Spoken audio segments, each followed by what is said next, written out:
تو میں مفتی محمد شاہد صاحب سے ملتمس ہوں، وہ اس کتاب کے مصنف بھی ہیں، کہ وہ اپنے کلمات ارشاد فرمائیں.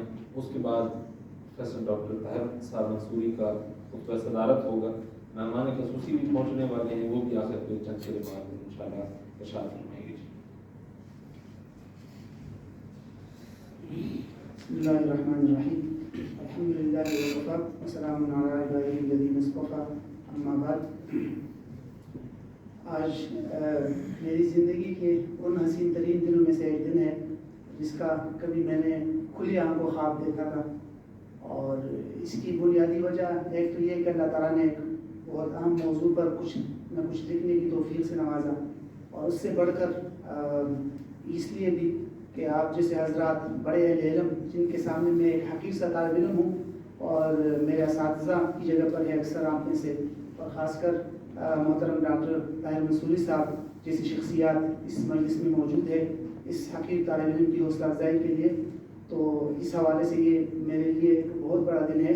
میرے پاس الفاظ نہیں ہے کہ میں آپ حضرات کو شکریہ کیسے ادا کروں کہ آپ جو ہے اس حقیر طالب علم کی حوصلہ افزائی کے لیے اس مجلس میں حاضر ہوئے، اور اس کو آپ حضرات نے رونق بخشی.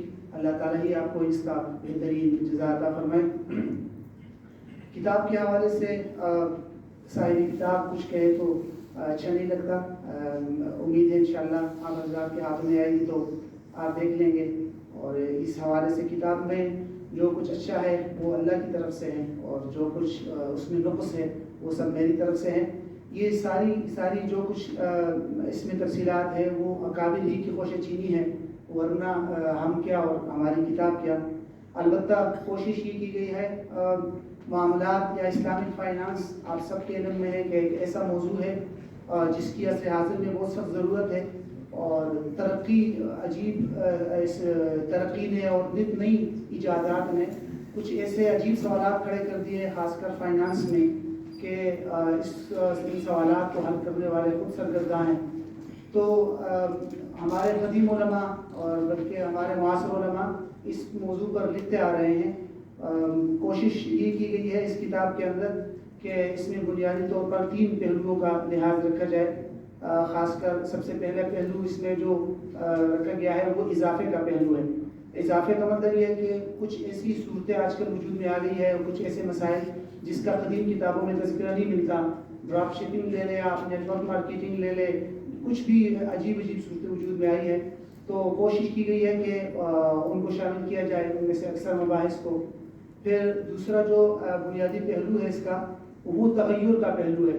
تغیر کا مطلب یہ ہے کہ کچھ ہمارے قدیم مباحث قدیم مسائل ایسے تھے جو اپنے زمانے کے عرف اپنے زمانے کی علتوں پر موقوف تھے، تو اب موجودہ عرف میں تبدیلی آ گئی ہے، لوگوں کی عادات تبدیل ہو چکی ہے، تو ان مسائل پر اس کی وجہ سے کتنا فرق پڑا. مثال کے طور پر ایک مثال ہم دے دیتے ہیں کہ جیسے ہمارے قدیم فقہی کتابوں میں ہے کہ پانی کی بے یا پانی کی خرید و فروخت کو انہوں نے منع لکھا ہے اور حضرات علماء کرام نے، لیکن اس کی جو بنیادی علت وہاں بتائی گئی ہے وہ انسرٹنٹی اور جہالت ہے کہ پانی کی مقدار معلوم نہیں ہو سکتی.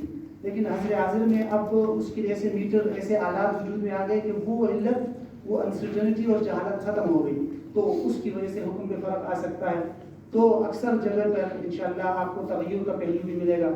اس کے علاوہ تیسرا جو بنیادی پہلو ہے وہ تسہیل کا پہلو ہے، یعنی کہ ہمارے قدیم مباحث کو عصر حاضر کی اذہان اور جو موجودہ زمانے کے تقاضے ہیں ان کو مد نظر رکھ کر ایک ایسے اسلوب میں پیش کیا جائے کہ جس کی وجہ سے ہمارے جو اہل علم اور خاص کر مبتدی طلباء ہیں ان کو یہ فن سمجھنے میں اور اس کے بنیادی خط و خال سمجھنے میں سہولت ہو، اور وہ اس میں مزید گہرائی اور مزید تحقیق کر سکے اور ان کے لیے مزید راستے جو ہے وہ آسان ہو جائے.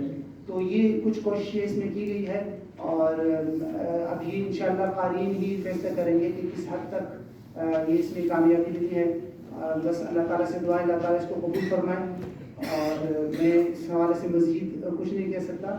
البتہ جامع محمدی شریف کا آخر میں بہت ایک تہ دل سے مشکور ہوں جنہوں نے اتنی خوبصورتی کے ساتھ اور اس توجہ اور محنت سے یہ پروگرام اور اس تقریب کا انعقاد کیا. اس ادارے کی جو دیگر سرگرمیاں ہیں اس کے ساتھ ساتھ اس کی ایک امتیازی خصوصیت ہی یہ ہے کہ وہ اس طرح کی علمی مجلسیں اور محافل کا انعقاد کرتی ہیں، تو اللہ تعالیٰ ان کو دن دگنی رات چوگنی ترقی عطا فرمائے اور اللہ تعالیٰ ہی اس کا بہترین عمل ان کو عطا فرمائے۔ وآخر دعوانا الحمد للہ رب العالمین۔